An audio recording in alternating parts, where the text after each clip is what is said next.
ज्ञानाञ्जनशलाकया ज्ञानाञ्जनशलाकया चक्षुरुन्मीलितं येन तस्मै श्री गुरवे नमः। नमः ॐ विष्णुपादाय श्रीगौरप्रियमूर्तये श्रीमते भक्तिवल्लभा तीर्थगोस्वामिने नमः। यतीन्द्रियनमस्तुभ्यं गौरकृष्णप्रियात्मने रूपानुगगति ज्ञाय गुरुदेवाय ते नमः। पतित पावन परम करुणामय परमाराध्यतम श्रील गुरुदेव नित्य लीला प्रविष्टोम विष्णुपाद स्तोत्र शतश्री श्रीमद् श्रील भक्ति वल्लभ तीर्थ गोस्वामी महाराज जी के श्रीपाद पद्म असंख्य कोटि साष्टांग दंडवत प्रणाम करते हुए उनकी अहेतु की कृपा प्रार्थना करता। परमाराध्य श्रील गुरुपाद पद्म की महती कृपा हमारे जीवन में आज का इस सौभाग्यपूर्ण सायंकाल को प्रकट कर रहा है, जिसमें हम लोग भगवान के दिव्य वाणी का अनुकीर्तन करने का सुयोग प्राप्त कर रहे हैं। हमारे गुरु महाराज जी हर कथा के पहले कुछ एक श्लोकों को विशेष रूप से बोला करते थे। उसका कारण यही है कि मंद बुद्धि होने के कारण जब तक व्यक्ति उस वस्तु को बार बार श्रवण नहीं करता, तब तक वो अपने हृदय के अंदर जो अनंत जन्मों के अर्जित उस मल को मार्जन नहीं किया जा सकता है। इसलिए गुरुजी बोलते थे, ग्रंथेर आरंभ करी मंगलाचरण गुरु वैष्णव भगवान तीनेर। वैष्णव भगवान के तीनों का स्मरण अगर हम लोग नहीं करते हैं तो क्या होता है? बोलते हमारे जीवन के विघ्न नहीं जाते हैं और उनका स्मरण हमारे जीवन में निरंतर बने रहने के लिए उसको क्या करना पड़ता है? निरंतर श्रवण करना पड़ता है। निरंतर श्रवण करने पर ही निरंतर स्मरण भी होता है। नहीं है तो एक कहावत भी है, out of sight out of mind. इसीलिए अगर स्मरण में व्यवधान आया, श्रवण में व्यवधान आया, तो स्मरण में भी आएगा।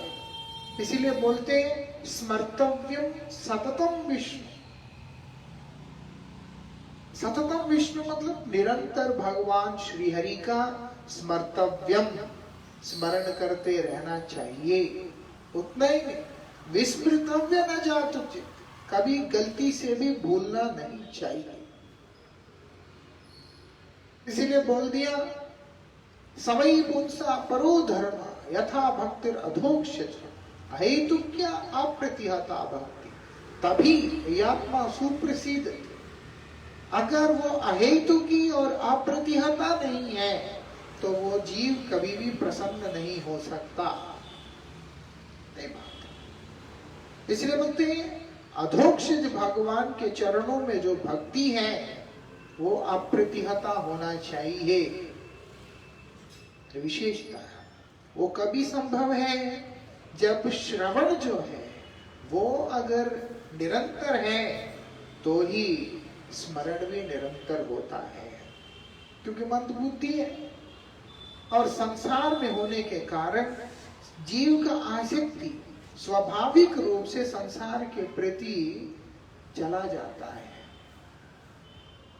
इसलिए संसार की तरफ उन्मुखता वाली बुद्धि होने के कारण उसको बार बार खींच के लाना पड़ता है।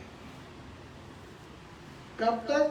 जब तक वो भगवान के चरणों में समर्पित नहीं हो जाता तब तक। जब तक वो भगवान के शरण में नहीं चला जाता, जब तक वो भगवान के नाम में रम नहीं जाता, तब तक उसको ऐसा करना ही पड़ता है। ये विशेषता है। इसीलिए ये तो गुरुदेव की कृपा है जिन्होंने हमें हर चर्चा करने का अवसर प्रदान किया। कोई भी स्थान हो, कहीं पे भी हो, हरि कथा विहीन जीवन वास्तविकता में वो साधकों के लिए नहीं होता है। हर अवस्था में प्रयास करना चाहिए हरि कथा अधिक से अधिक हो सके, लेकिन ना हो तो कम से कम कुछ समय के लिए तो हरि चर्चा, हरि कीर्तन साधक को करना ही चाहिए। ऐसा और गुरु जी ने कृपा करके ऐसी बुद्धि प्रदान किया है जिससे हम लोग यहाँ पर बैठ के हरि चर्चा को कर रहे हैं। कौन सी चर्चा? जो कि श्रील भक्ति विनोद ठाकुर जी के द्वारा उस शास्त्र के सिद्धांतों का सरल भाषाओं में दिया गया चर्चा। क्या है वो? एक सूत्र दे दिया कि अगर तुम्हें अपना कल्याण चाहिए, अपना मंगल चाहिए, तो कुछ करने की जरूरत नहीं, भगवान के चरणों में शरणागत हो जाओ बस। एक ही शब्द में बता दिया।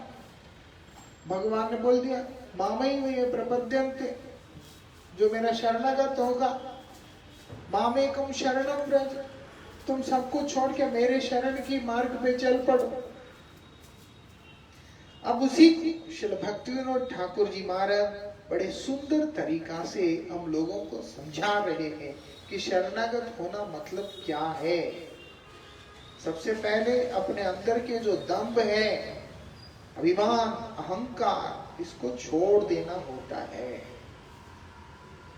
जब ये भाव रहता है कि मैं कुछ हूं, तो फिर आदमी कभी भी जीवन में भगवान के चरणों में शरणागत नहीं हो सकता है। सिर्फ ये श्री गुरु महाराज जी जैसे महान आचार्यों में देखा है। इतने महान आचार्य और जगत गुरु होने के बावजूद भी स्वयं को बड़े ही एक साधारण से जीव की तरह देखना। नहीं तो इस संसार के अंदर जीव की प्रवृत्ति इस प्रकार से है, अल्प यश प्राप्त करने के बाद भी वो अपने स्तर को कभी भी नीचे देखना पसंद नहीं करते हैं। बोलते वो भी ठीक होता नहीं। इसलिए बोला मैं साधु हूं, मैं श्रेष्ठ हूं, इस तरह की कोई भी चीज कभी भी ठीक होता नहीं। बोलते हैं निज श्रेष्ठ जानी उच्चिष्ट आदि दाने, होई में अभिमान भार, मैं बड़ा हूं ये सोच करके जब व्यक्ति कृपा करने के लिए आगे बढ़ता है तो फिर उसका अभिमान उसको डुबा देगा। इसलिए वैष्णव कभी किसी पे कृपा नहीं करते, प्रार्थना करते हैं भगवान से जीव कल्याण का। इसलिए बोला वैष्णवेर आवेदने कृष्ण दयामय। वैष्णव जब प्रार्थना करता है तो भगवान दयालु हो जाते हैं। उनकी प्रार्थना ही जीव के ऊपर उनकी महती कृपा है। ऐसा उनका प्रार्थना ही उनका कृपा है। इसलिए श्रील भारती गोस्वामी महाराज जी हमेशा बोलते थे आशीर्वाद और उसके बाद प्रणाम दोनों में अंतर नहीं होता। ऐसा तो जो हो क्या बोलते हैं यहाँ पर श्रील भक्ति विनोद ठाकुर जी महाराज ने बड़े सुंदर कृति के द्वारा हम लोगों को यहाँ पर पुनः मार्गदर्शन कर रहे हैं शरणागति की तरफ। क्या बोलते हैं? प्रभु हे नाथ तुया पदे ये विनती मोर, मेरा आपके चरणों में निवेदन है। जैसे हमने पहले दिन चर्चा किया, भगवान के साथ हमारा संबंध और उसके बाद उस संबंध को सिद्ध करने के लिए जो साधन होता है वही अभिधेय, और जो परिणाम में जो हमें प्राप्त होता है वही प्रयोजन है। प्रयोजन को पाने के लिए इच्छुक साधकों के लिए शरणागति ही एकमात्र उपाय है। शरणागति ही एकमात्र उपाय है। इसलिए क्या बोल रहे हैं वहां पर? बोलते हैं आपके चरण में मेरा ये विनती है, मेरा ये प्रार्थना है। हे कृष्ण, हे नाथ, आपके चरणों में मेरा ये निवेदन। क्या है निवेदन? मेरा स्थिति बहुत दयनीय है, बहुत दयनीय स्थिति है, इसीलिए प्रार्थना कर रहा हूं। क्यों? सब जगह पर जाके देख के आया, लेकिन आपके अतिरिक्त मेरा रक्षा करने वाला कोई और नहीं है। ये बात समझ लिया। कारण क्या है? क्योंकि मेरा किसी के साथ संबंध नहीं है। संबंध ना होने के कारण मैं जो भी याचना करता हूं वो मेरे याचना को पूरा कर देते या तिरस्कृत कर देते। लेकिन आप के साथ मेरा संबंध होने के कारण मैं कुछ भी आपसे याचना करता हूं, आप सबसे पहले विचार करते हैं। यही अंतर होता है। भगवान क्या करते हैं? विचार करते हैं। ब्रह्मा को मालूम था हिरण्यकशिपु को ऐसे वरदान देने से संसार के लिए अनर्थ सृष्टि होगा, लेकिन उनके पास विकल्प नहीं है, देना ही पड़ा। उनके पास कोई विकल्प है नहीं, देना ही पड़ा। महादेव के पास विकल्प नहीं है, भस्मासुर को वर देना ही पड़ा। लेकिन भगवान ऐसा नहीं है। भगवान क्या करते हैं? पहली बात तो उनका दर्शन इतना प्रभावशाली होता है, उनका दर्शन प्राप्त करने के बाद सकाम भाव का व्यक्ति भी निष्काम हो जाता है। ध्रुव महाराज इसीलिए भगवान के दर्शन के पूर्व क्या बोलते हैं? मेरे पितामह से भी बड़ा राज्य मुझे प्राप्त करना है। लेकिन जब भगवान का दर्शन करते हैं तो क्या करते हैं? मुझे तो राज्य ही नहीं चाहिए। वो क्या बोल रहे हैं? मुझको तो राज्य चाहिए ही नहीं। क्या भूल गया? बोलते नहीं, मुझे मालूम है कि मैं किसके लिए तपस्या में बैठा, लेकिन अब नहीं चाहिए। ऐसा और किसी के साथ नहीं होता। अन्य देवताओं का दर्शन प्राप्त करने पर व्यक्ति अपनी कामना से मुक्त नहीं होता है, लेकिन भगवान का दर्शन प्राप्त करने पर, क्योंकि भगवान पूर्ण काम है, जो उनका दर्शन कर लेगा उसका और किसी वस्तु के प्रति मांग नहीं रहता है, उसको चाहिए नहीं अब कुछ। इसलिए अगर कोई मांगता भी है, भगवान विचार करते हैं कि देना है कि नहीं, और भगवान क्या करते हैं? अपनी कृपा उसको देकर उसके संस्कारों का शोधन करते हुए उसको पवित्र कर देते हैं। लाभ इसीलिए वहीं पे। उसका कारण क्या है? क्योंकि जीव का गोविंद के साथ में संबंध है। इसीलिए जो भक्त इस बात को जानता है वो भगवान के चरणों में निवेदन करता है। क्या निवेदन कर रहा है? तुया पद पल्लव त्यजत मोर मोहन। आपके चरण कमल को मेरे मन जो है ना गंदा है कि छोड़ दिया है। भोग ऐसी चीज है कि थोड़ा मिलने से आदमी भगवान क्या सब कुछ छोड़ देता है। ऐसा बोलते हैं और हुआ क्या है, छोड़ तो दिया। वो बोलते हैं विषम विषय भेल घोर। वो बोलते हैं जो भयंकर ये जो विषय है उसके क्या हो गया, उसमें आनंद देखकर उसी में डूब गया वह, उसमें ही विभोर हो गया वह। आनंद कहाँ है, बोलते आपके चरणों में है। इसीलिए भगवान बोल रहे मेरे चरणों में अगर तुम आ जाओगे तो तुम आनंद प्राप्त करोगे। लेकिन जीव क्या करता है, भगवान को छोड़कर ये नश्वर वस्तु जितने भी है, विषय है, उनमें आनंद को खोजते हुए उसी में डूबा रहता है। वास्तविकता में आनंद मिलता नहीं, क्योंकि आनंद तो है ही नहीं। लेकिन उसके खोज में वो उतर कर इतना अंदर चला जाता है, उसको अब कुछ समझ में आता ही नहीं, उसको और कुछ उसमें समझ ही नहीं आता।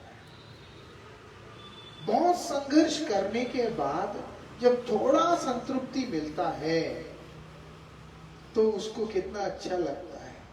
जैसे काफी देर तक योगा करने के बाद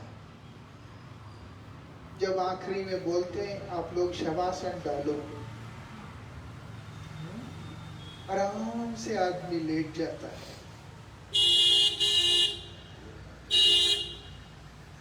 ऐसा आराम से आदमी लेट जाता है, उसको इतना अच्छा लगता है। ऐसा हम लोग बेल्जियम गए थे और वहां पर पूरा दिन यात्रा करके गए। फ्लाइट तो 1 घंटे का ही था, लेकिन एयरपोर्ट पहुंचना आना सब 8 घंटे से ज्यादा चला गया। स्लोवेनिया से गए थे, इतना थक गए, लेकिन विदेश में वो हिसाब होता नहीं, सीधा शाम को प्रोग्राम। हम लगेज वहां रख के पहले प्रोग्राम में जाके बैठे हैं। अब प्रोग्राम चल रहा है, हमारे गुरु भाई हैं परम पूज्यपाद भक्ति प्रसून मधुसूदन महाराज जी, वो साउंड योगी है, वो योगी है, तो इसलिए उनका जो प्रचार है शब्द के ऊपर, वो शब्द उच्चारण इत्यादि करते हैं, उनकी एक प्रक्रिया है प्रचार का। अब वो कर रहे हैं और वहां पर दीवारों को सटक के बैठने का व्यवस्था है नहीं, ऐसे बैठना पड़ेगा। 3.5-4 घंटे ऐसे ही बैठे हुए सबके सब। हाँ, मैं भी बैठा हुआ। अब पूरा कमर जो है सीधा हो गया बिल्कुल। अब महाराज जी बोलते हैं ले डाउन, तो जितने भी थे सब लेट गए, मैं भी लेट गया। बाद में क्या होता है, महाराज मुझे हिला रहे ऐसे उठो, क्योंकि सब तो उठ गए, मैं लेट गया और थक गया, तो मैं वहां पर फिर महाराज जी को जबरदस्ती करके उठाना पड़ा। तो कहने का मतलब जमीन में लेटते ही किसको नींद आ जाता है, लेकिन जब आदमी क्लांत होता है, थक जाता है, तो उस समय जो है कहीं उसको स्थान विचार नहीं होता। मैं प्रोग्राम के स्टेज पे बैठा, प्रोग्राम चल रहा है, 40 लोग बैठे हुए हैं विदेशी सारे, हम ही को देख रहे, और मैं वहीं पे लेट गया। कारण क्या है, थक जाने के बाद थोड़ा भी आराम का स्थान मिलता है, वो बहुत ज्यादा लगता है। अब संसार के अंदर आनंद को खोजता हुआ जीव जब उसकी गहराइयों में जा रहा है, तो उसको थकावट के अलावा, परिश्रम के अलावा सुख मिलता नहीं है।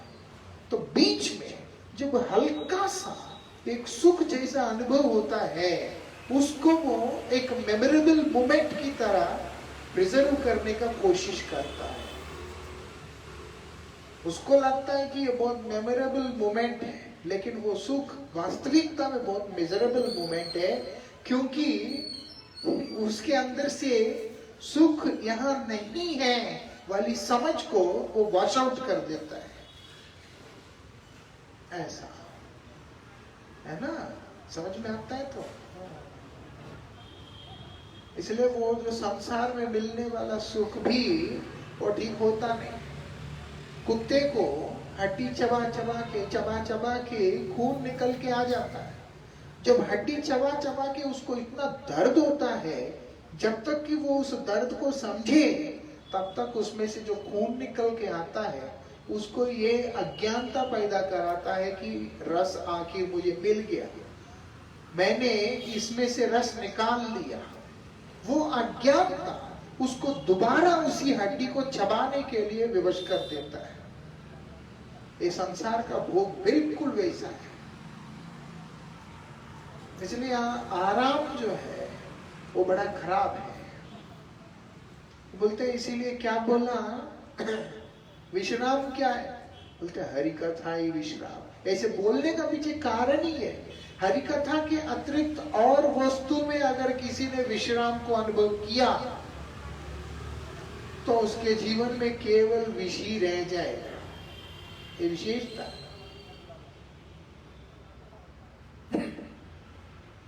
हमारे आचार्यों का विचार बड़ा अद्भुत होते हैं ऐसा। इसलिए यहां पर क्या बोल रहे हैं, मैं क्या किया, वो जो विषम विष है, जो जहर है, उसमें मैं रम गया पूरी तरह से। उसी में डूब गया पूरी तरह से। इतना आनंद आता है उसमें। नदी में जिसको तैरना नहीं आता है वो उसमें गिर गया, तो गिरे हुए व्यक्ति जब डूबते डूबते पानी के उसमें से जब बाहर निकल के आता है, जो एक सांस जो वो लेता है उसके लिए वो सिर्फ एक सांस नहीं है, एक उम्मीद भी है बचने का। ऐसा ही व्यक्ति संसार के दलदल में धंसकर जब बीच में इस तरह का कोई चीज अनुभव करता है, वो उसको उम्मीद भी दे देता है कि चिंता मत करो, आनंद मिलेगा, सुख मिलेगा। और उसी की चाहत में वो क्या करता है, और उसके अंदर चला जाता है, और उसके अंदर चला जाता है। यही बात बता रहे हैं यहां पर। आपके चरणों में मेरा प्रार्थना है। क्यों ऐसा दुर्भागा हूं कि मैं संसार के विषयों में अपने आप को रमा लिया, तो क्या नुकसान है? बोलते हैं आपके जो चरण कमल है, जो कि आनंद का मूल स्थान है, उसको छोड़ करके गया। यही सबसे बड़ा दुख है। ऐसा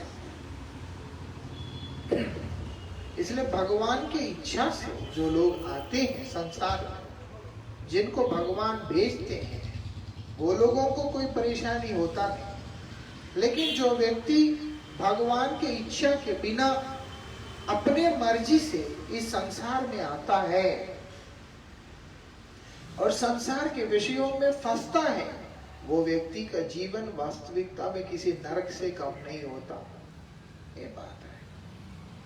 उसको जो अनुभव करता है उसी को मालूम होता है कि ये बड़ा ही कष्टदायी है। बोलते तो आया किस लिए मेरे पास? तो क्या बोल रहे हैं?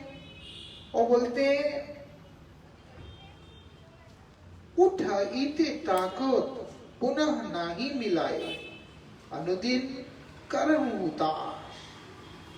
क्या बोल रहे हैं? मैं ऐसी स्थिति में हूं कि उठने का भी मुझ में ताकत नहीं है। ऐसा गिर चुका हूं कि मेरे में उठने का भी ताकत नहीं है। यही सबसे बड़ी मेरा समस्या है। क्या बोलते हैं? इतना मेरे में सामर्थ्य नहीं है मैं उठ सकूं। मतलब क्या है? अपना मंगल कर सकूं, अपने मंगल के मार्ग पे मैं चल सकूं, इतनी ताकत भी मुझ में नहीं है। इसलिए वो श्लोक भी है, भूमो स्वकलित पादाना भूमिर एव अवलंबनम। उसका सहारा वो जमीन ही है जिसके ऊपर वो गिर गया। इसलिए भगवान का जीव होकर, भगवान के सेवा से वंचित होकर के गिर गया जो जीव, उसका सहारा भी अब केवल भगवान ही है। जरूरत है त्वयि जात अपराधानां त्वमेव शरणं प्रपद्ये। बोलते आपके श्री चरणों में जो मैंने अपराध किया, दोष किया, वो क्या दोष क्या है कि भगवान को छोड़कर संसार में आना ही सबसे बड़ा दोष है। यही बात बता रहे हैं यहां पर। बोलते ऐसी स्थिति में आके आपको छोड़कर मैं, कि मेरे में उठने का भी ताकत नहीं, खड़े होने का भी हिम्मत नहीं। खड़ा होना मतलब क्या है? अपना कल्याण करने का, अपना मंगल करने का।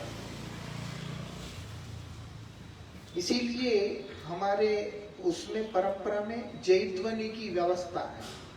हम सबसे पहले जय देते हैं ना, वो इसीलिए देते हैं।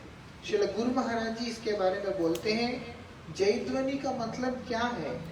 जय ध्वनि का मतलब ये है कि मैं आपके शरण में आने में समर्थ नहीं हूं, क्योंकि विषयों की आसक्ति जो है मुझे अपनी तरफ इतना खींचता है, वो मुझे अपनी तरफ इतना खींचता है कि मैं आपके शरण में आ ही नहीं सकता। इसी कारण से मैं आपसे प्रार्थना करता हूं, आप कृपा करके मुझे जय कर लीजिए। मतलब आप मुझे कृपा करके अपने शरण में ले लीजिए, क्योंकि मैं नहीं आ पा रहा। यही जय ध्वनि का मूल तात्पर्य। हम सबके नाम लेके बोलते हैं ना सबसे पहले जय जय जय करके, उसका पीछे कारण ही है कि मैं, अगर आप मुझे कहते हैं कि प्रभु तुम मेरे पास आओ, बोलते मैं तो आ नहीं पाऊंगा, मेरे में वो सामर्थ्य नहीं। इसीलिए मैं क्या कर रहा हूं? आपके चरणों में आकर प्रार्थना कर रहा हूं कि आप मुझे उठा लीजिए। ऐसा मैं क्या कर रहा हूं? मेरा स्थिति क्या है? वो बोलते दिन रात सिर्फ रो रहा, मतलब तड़प रहा। सिर्फ तड़पन है जीवन के अंदर, कष्ट, यंत्रणा और कुछ नहीं। यंत्रणा मतलब कोई हमें डंडा मारने की जरूरत नहीं है कि उसी से हमें यंत्रणा है। भगवान से विमुख होना भी अपने आप में यंत्रणा है। ऐसी यंत्रणा जो कि सूक्ष्म है। यहाँ पर चहल पहल बहुत होने के कारण व्यक्ति को सोचने का समय मिलता नहीं। जब एकांत में बैठकर व्यक्ति अपने अंतर्मुख होकर अपने आप से पूछे, क्या मैं यहाँ रह के खुश हूं? तो आवाज आएगा कि बिल्कुल खुश नहीं है। किस लिए खुश नहीं है? जब बैठ के जब व्यक्ति चिंतन करता है, तब उसको समझ में आएगा कि वास्तविकता में मैं जिसका हूं, जिसके द्वारा हूं, जिसकी सेवा के लिए हूं, उसके पास ना जाने के कारण ही ये सारा दुख है मेरे जीवन में। अब देखो ना, घड़ी जो दीवार में लगाते हैं, शांत समय हो, रात हो, जब कोई आवाज ही नहीं आता हो, तो वो घड़ी की आवाज भी जो है सुनाई देता है। पहले तो जो हाथ घड़ी के जो वो सुई थे, वो भी सुनाई देते थे। ऐसा। और अगर हम शांत वातावरण में जाएं, एकदम शांत धीर चित्त होकर के बैठे, तो हमारी हृदय के अंदर का जो धड़कन है वो भी हमको सुनाई देगा। और अंदर जाने का कोशिश करें तो हृदय जो विलाप कर रहा है, मतलब आत्मा जो अंदर बैठ करके रो रहा है, वो भी सुनाई देगा।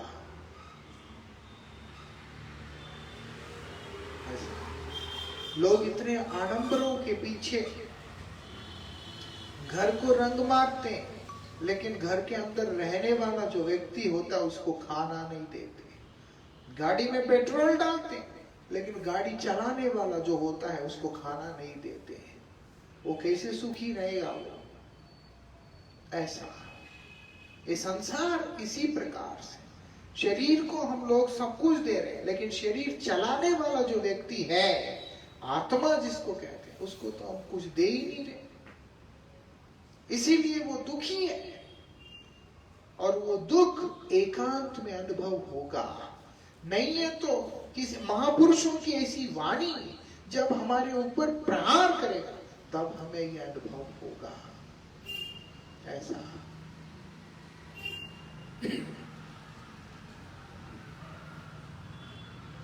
क्या बोलते हैं, मैं तो उठ नहीं पा रहा, मेरी स्थिति ऐसा कि मेरे अंदर उठने का ताकत नहीं, और मैं सिर्फ विलाप कर सकता हूँ, रो सकता हूँ दिन रात। वो भी कैसे, फूट फूट कर। कितना ज्यादा दर्द होगा तब आदमी जो है लगातार विलाप करता है। कितना कष्ट है। यहाँ पर बता रहे हैं भगवान से दूर होने का इतना कष्ट है। जिसको अनुभव होता है वही रो रो के बोल रहा होता है कि एक एक पल जो है एक एक युग की तरह लगता है। ऐसा हर अवस्था में ऐसा नहीं है कि विरह की पराकाष्ठा में ही लगता है। जब उसको मालूम पड़ता है कि मैं इस संसार के ज्वाला में दग्ध हो रहा हूं, और जब उसको ये मालूम पड़ता है कि मेरा मंगल करने वाला मेरा गोविंद ही है, तब भी गोविंद के विरह में एक पल भी एक युग की तरह लगता है। ऐसा। और जो प्रेम की पराकाष्ठा अवस्था में पहुंच जाते हैं तब जो विरह होता है उसको वास्तविकता में किसी भी मापदंड से मापा नहीं जा सकता है।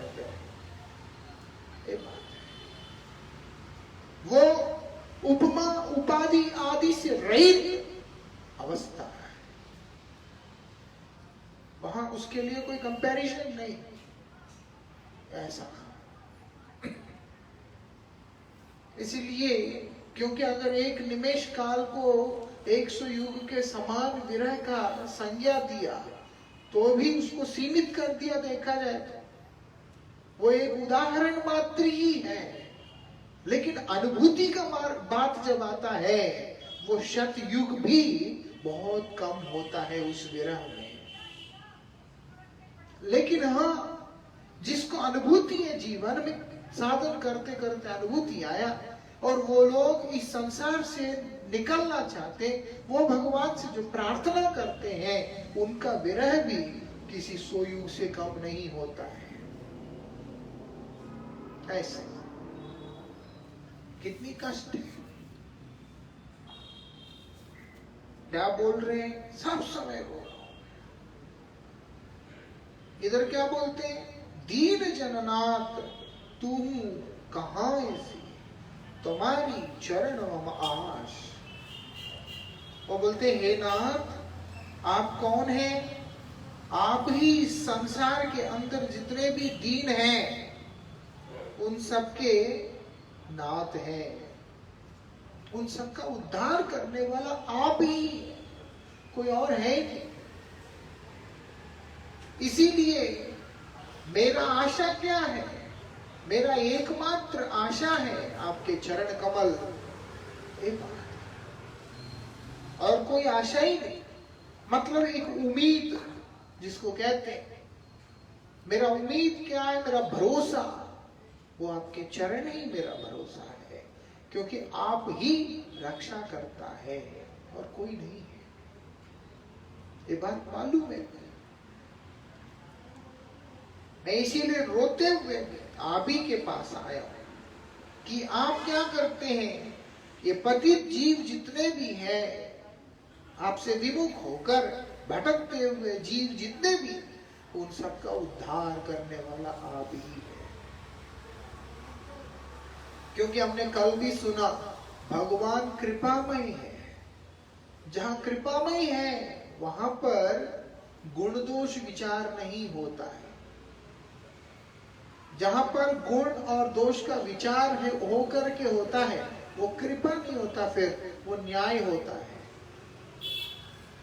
इसीलिए भगवान न्याय नहीं करते, इंसाफ नहीं करते, वो कृपा करते हैं सीधा। कृपा करते, वहां पर गुण दोष विचार नहीं करते, इतना देखते कि तुम मुझे जानते हो, मेरा कृपा तुम्हारे ऊपर है, चल आ जा।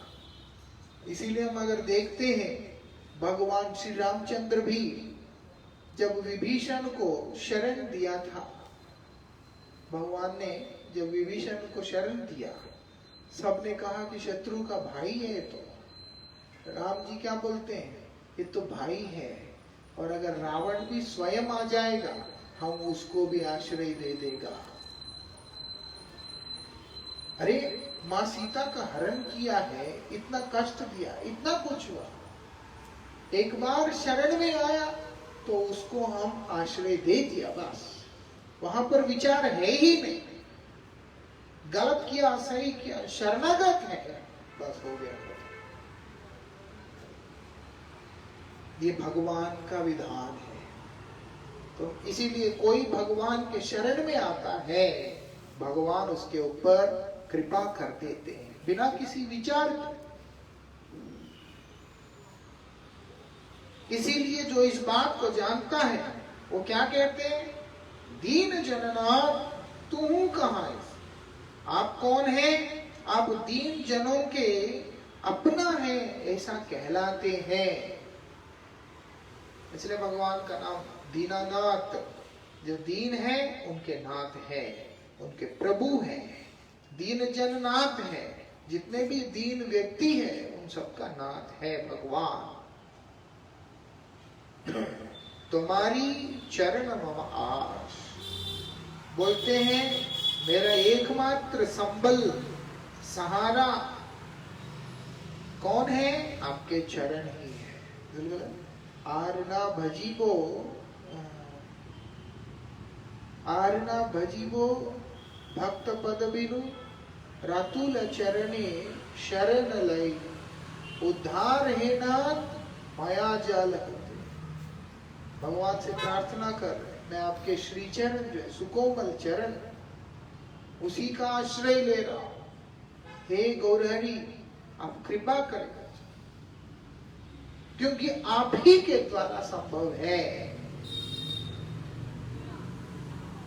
क्या बोल रहे हैं, आपके चरण का मैं आश्रय ले लिया। आगे क्या बोलते हैं, ऐछन दीन जन काहि नहीं मिलाए, तुहु मोरे कर प्रसाद। क्या बोलते हैं,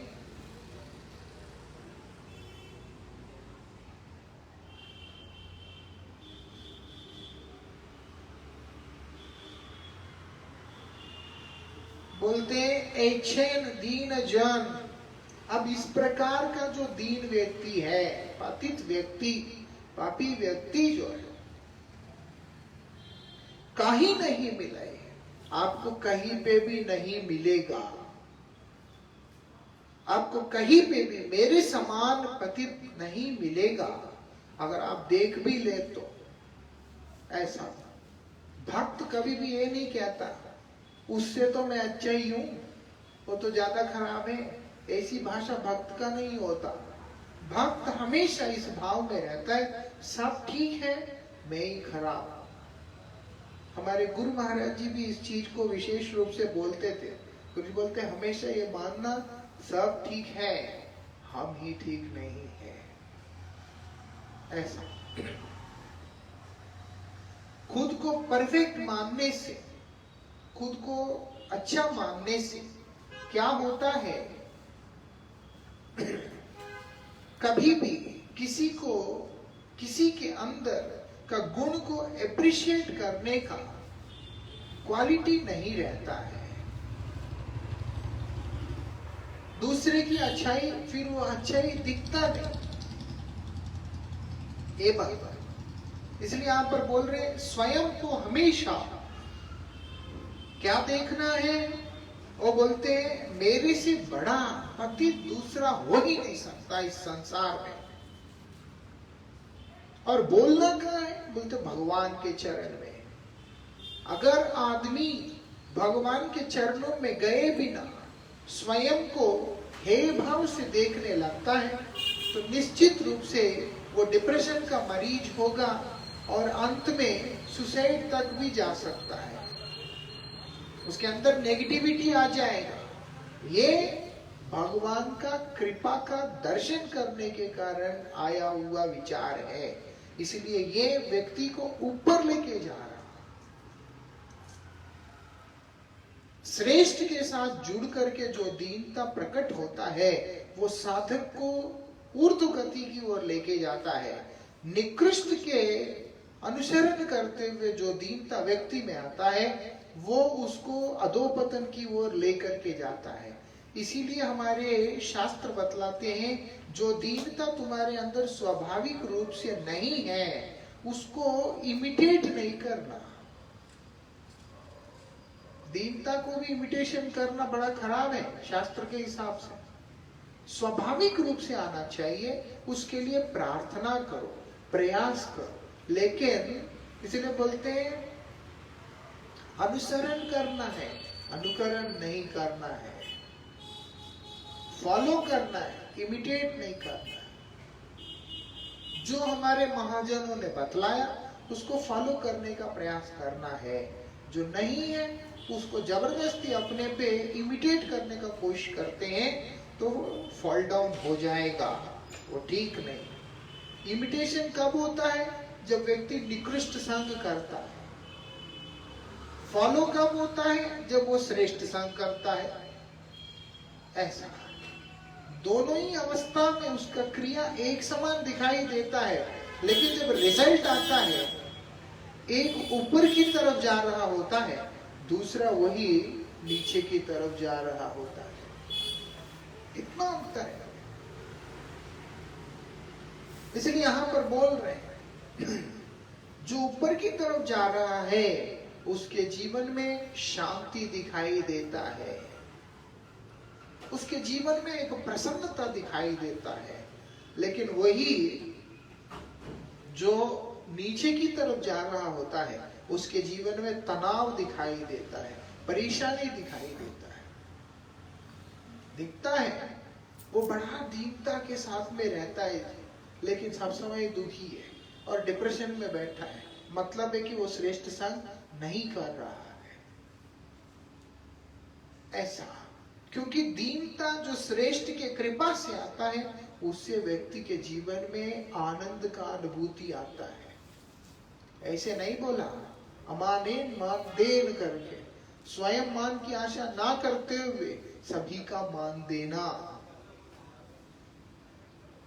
उस मार्ग के अंदर give respect and take respect वाला विचार नहीं रहता है। आप मेरा सम्मान ना भी करो, हम हमेशा आपका सम्मान करते रहेंगे। क्यों? वो दर्शन ही अलग है। कृष्ण अधिष्ठान सर्वे जीवे जानी सदा। वो इस बात को देखते हैं कि हर जीव के अंदर भगवान का अधिष्ठान है। ऐसा है। हर जीव के अंदर भगवान का अधिष्ठान। इसे बोलते हैं कर भी सम्मान सभी आदर है सर्व। हर व्यक्ति को रेस्पेक्ट करना होता है, छोटा क्या, बड़ा क्या, बूढ़ा क्या, कोई भी है, ये बात है। और उल्टा रिटर्न में उनसे किसी भी प्रकार का सम्मान की आशा भी नहीं करना होता है। और जो श्रेष्ठ पुरुष होते हैं, जो श्रेष्ठ जन होते हैं, वो लोग कभी भी उसकी आशा करते भी नहीं। क्या बोलते हैं यहां पर?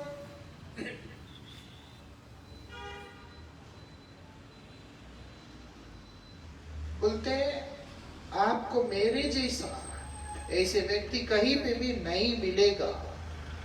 इसलिए आप क्या करिए, आपसे मेरा प्रार्थना है, आप मुझे कृपा करके अपने कृपा का पात्र बनाएंगे।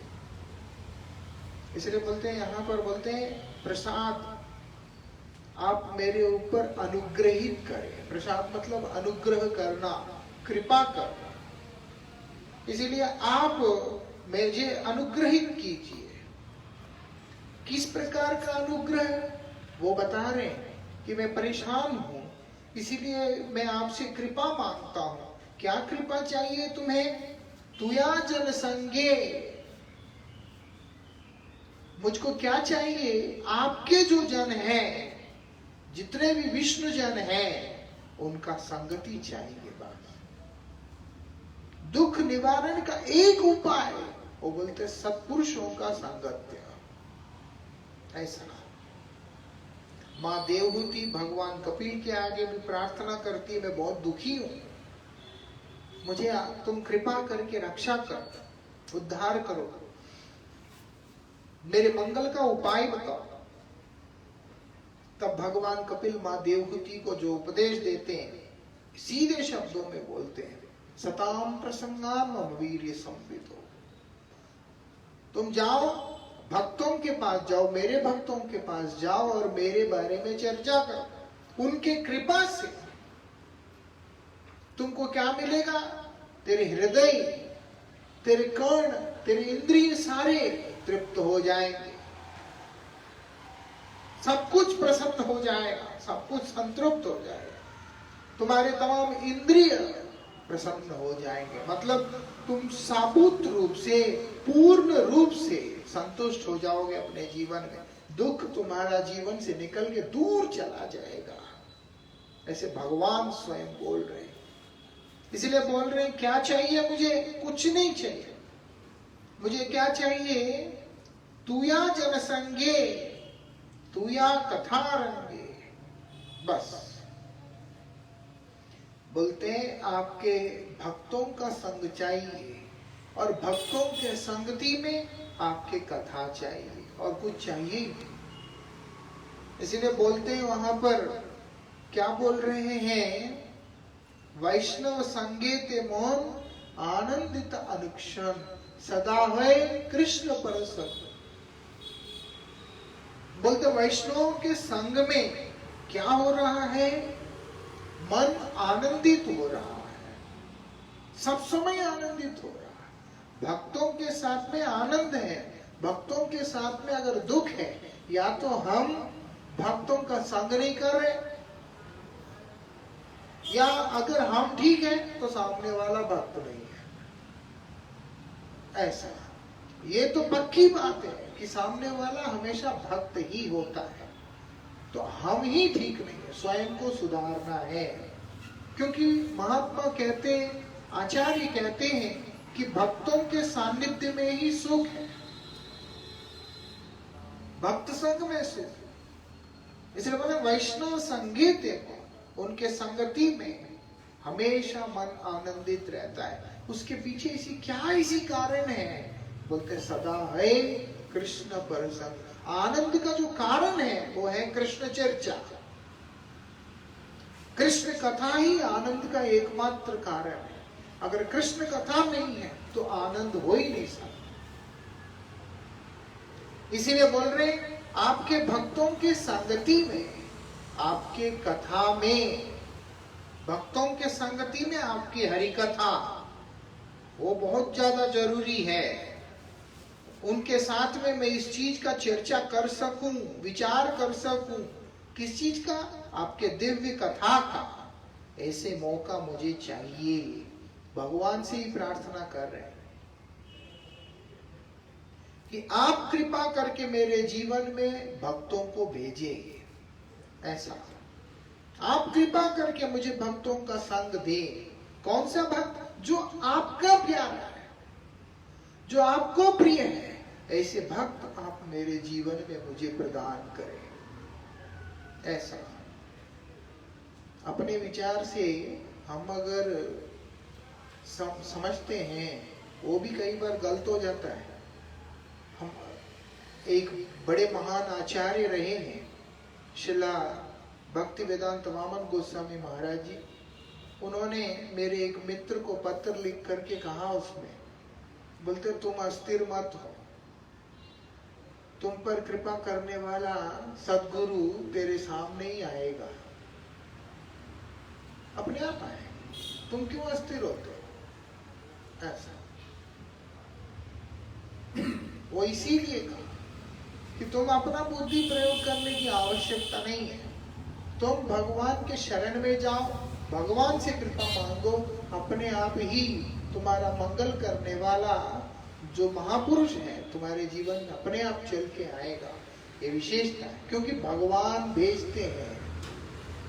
इसलिए प्रार्थना भगवान के चरणों में करना पड़ता है कि आप कृपा करें जिससे मुझे आपके जो जन हैं उनका सानिध्य प्राप्त हो।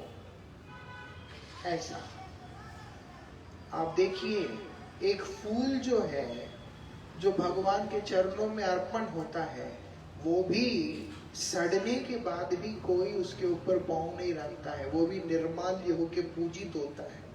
पुजारी मंदिर से फूल दे देता है, केला दे, कुछ भी दे देता है, उसको भी लेके लोग सिर में लगाते हैं।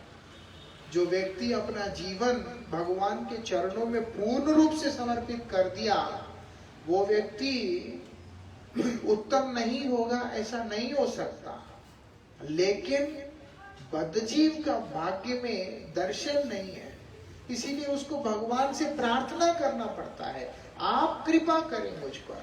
तब भगवान वो दृष्टि देते हैं जिससे बद्धजीव भक्त का दर्शन कर सके और उसका संग करने का लाभ ले सके। ऐसा भगवान की कृपा से ही भक्त समझ में आते हैं, भगवान का कृपा ना हो नहीं समझ में आता है। इसीलिए आजकल दुनिया का एक अलग वो है, रंग ढंग है।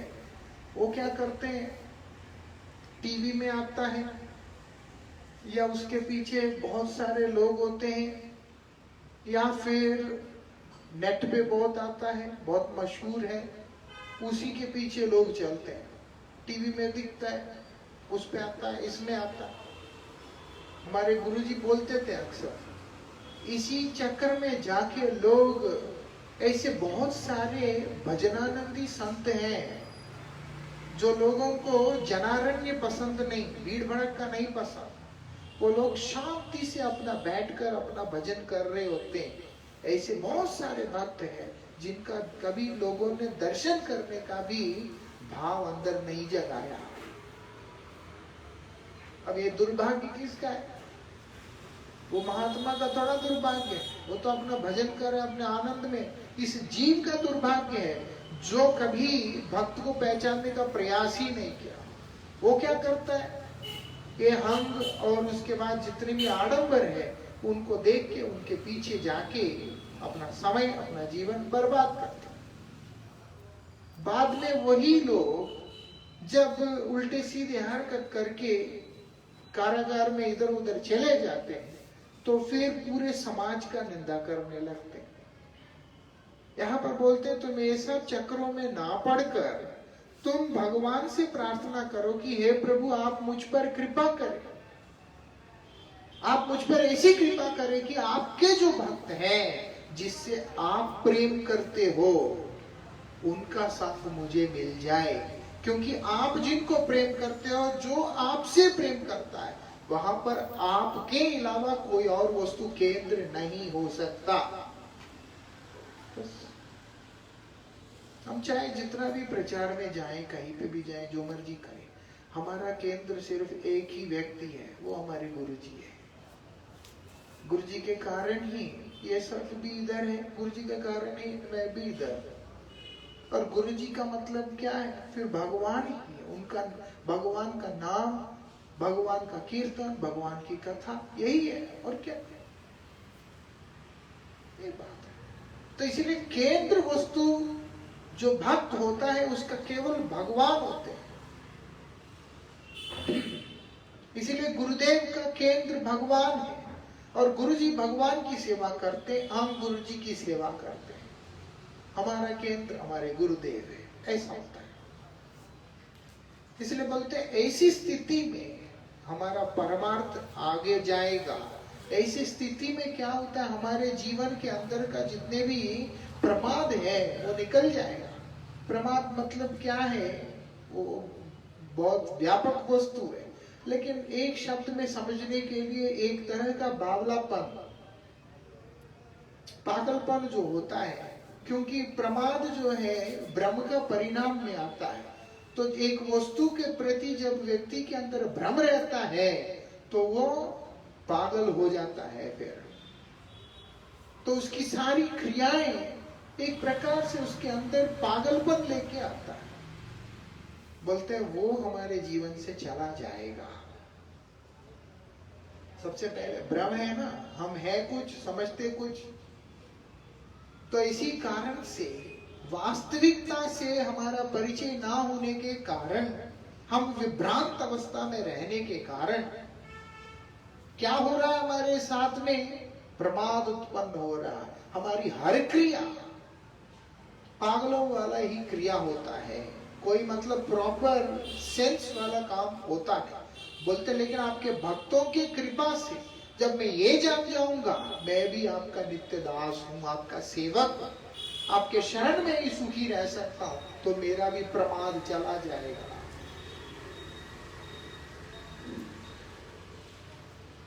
ये बात है। ये पागलपन का ही तो परिणाम है। हीरा छोड़कर कांच को उठाना, हीरा छोड़ दिया और कांच को उठाया। लेकिन जो बुद्धिमान होता है वो क्या करता है? कांच को फेंक देता है, हीरा को रख लेता है। ये बात है। वो बुद्धिमान होना चाहिए उसके लिए वो परख होना चाहिए। वो कहां से आता है?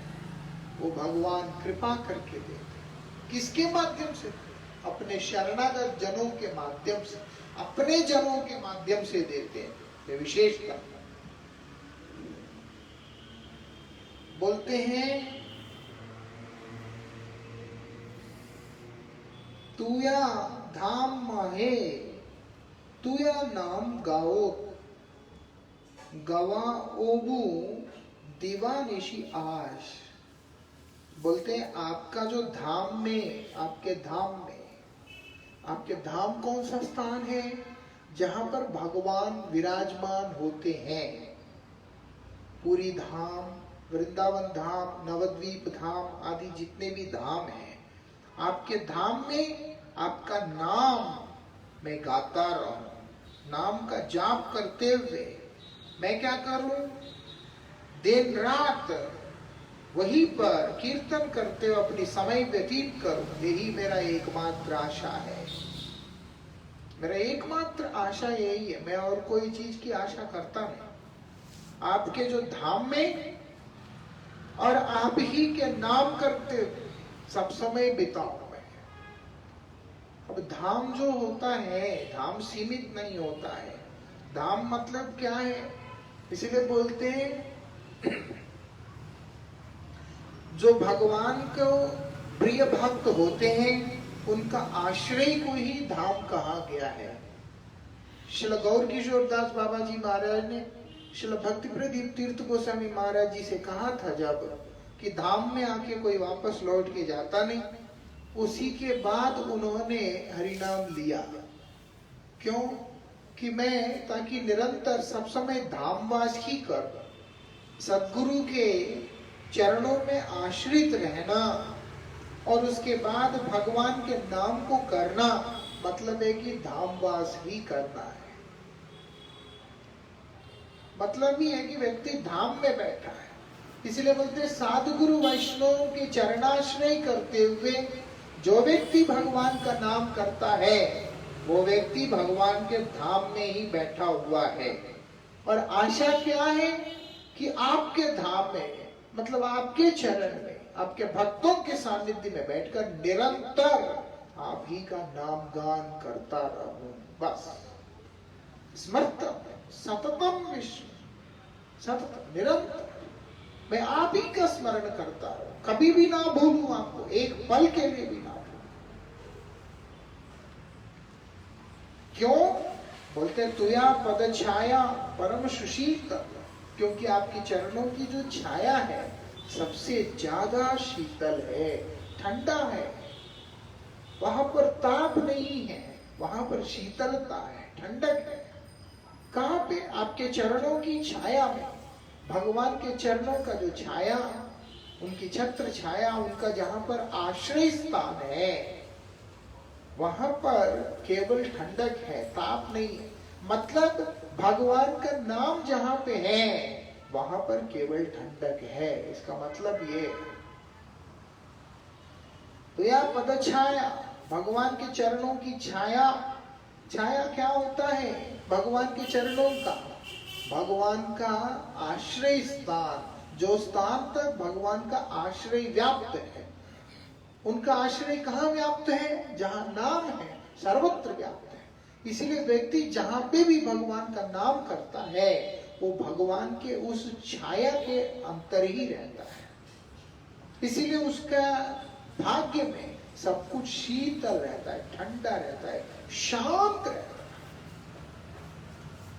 है। एक बात है, इसीलिए बोल दिया नारायण परायण को ही बोला है प्रशांत आत्मा बोल करके, और किसी को बोला नहीं।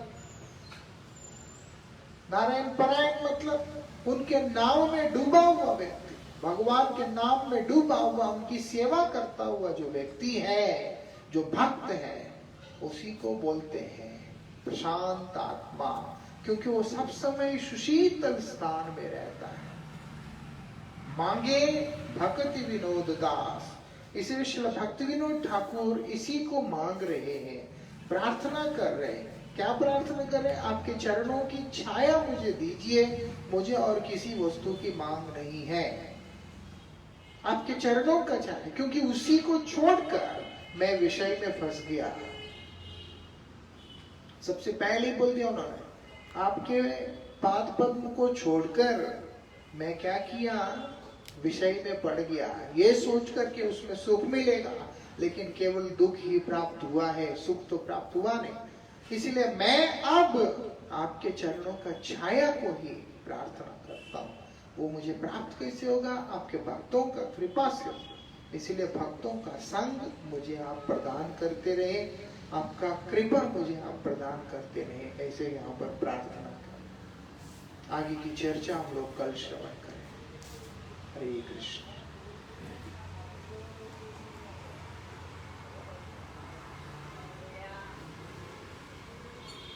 जय राधा माधव, जय कुंज विहारी, जय राधा माधव, जय कुंज विहारी, जय राधा माधव, जय कुंज विहारी,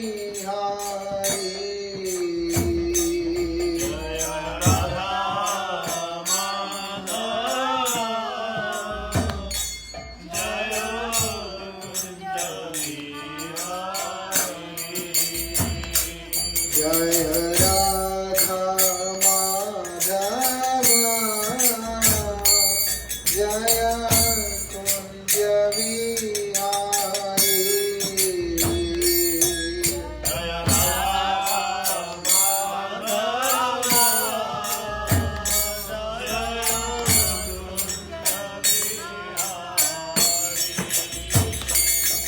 जय गोपी जनवल्लभा, जय गिरिवरधारी, जय गिरिवरधारी, जय गोपी जनवल्लभा, जय गिरिवरधारी,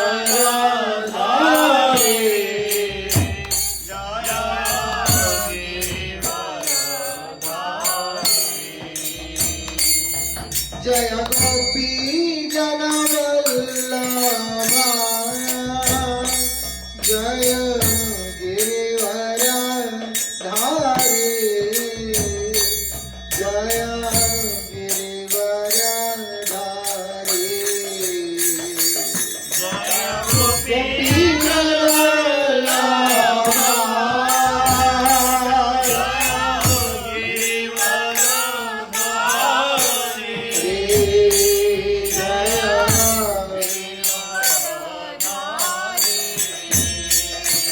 जय राधा माधव, जय कुंज विहारी,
जय यमुना तीरवनचारी जय कुंज विहारी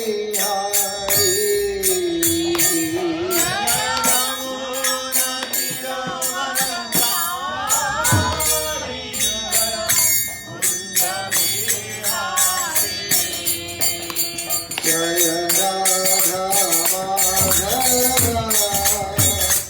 जय कुंज Vihari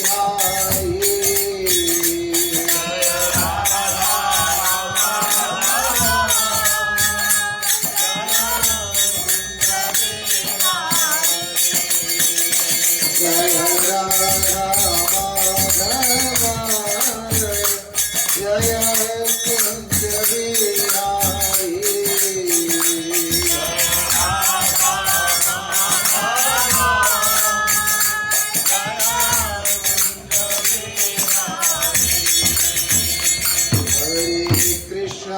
Hare Krishna Krishna Krishna Hare Hare Hare Rama Rama Rama Hare Hare Hare Krishna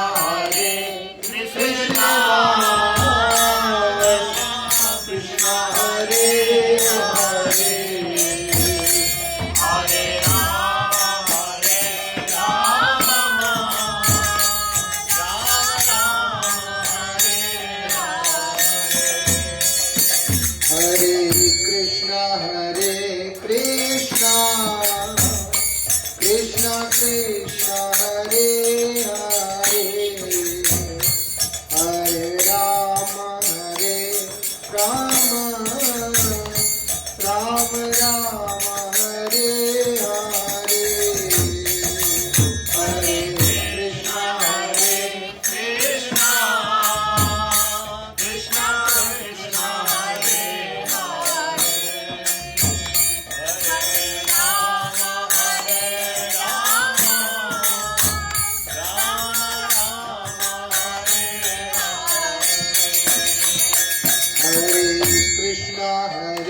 Krishna Krishna Krishna Hare Hare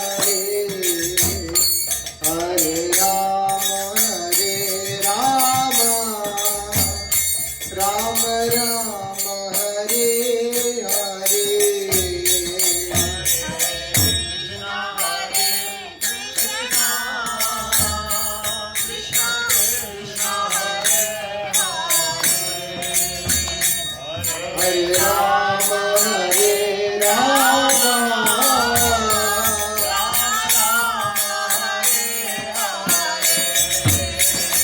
Hare Krishna Krishna Krishna Krishna Hare Hare Hare Rama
Hare